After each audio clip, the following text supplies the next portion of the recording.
কি গো মা, শুধু শাক দিয়ে ভাত দিয়ে চলে গেছো, আর দাও বাদ বাকি মাছ ফাছ কোথায়? তাড়াহুড়ো করে আর পেরে উঠি না রে। এই দেখ বাবু, আজকে বন্ধুদের একটু দেখিয়ে দে তো। বন্ধুরা ওই দেখো আমি করেছি লাল শাক ভাজা দেখিয়ে করেছি। দিয়েছি, লাল শাক দেখিয়ে দিয়েছি, আর পেঁপের এই তরকারি যে দেখে এইটা নিয়েছে। আমার পেঁপের তরকারি করেছি ছোলা দিয়ে।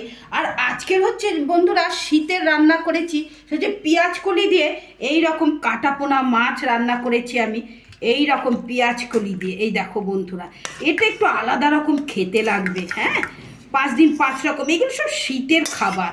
এই দেখো কিরকম হয়েছে আমার এই পেঁয়াজ কলি দিয়ে মাছ রান্না। দেখতে কিরকম হয়েছে সেটা বললেই হবে।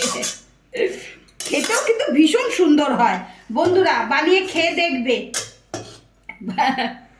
বন্ধুরা বানিয়ে খেয়ে দেখবে, খুব ভালো হয় খেতে। এই পেঁয়াজ কলি দিয়ে মাছ রান্না করে খাবে বন্ধুরা। এটাতে পেঁয়াজটা দেবে কিন্তু একটু বেটে দেবে, বেশি পেঁয়াজ দেবার দরকার নেই, হালকা করে আমি একটা পেঁয়াজ দিয়েছি।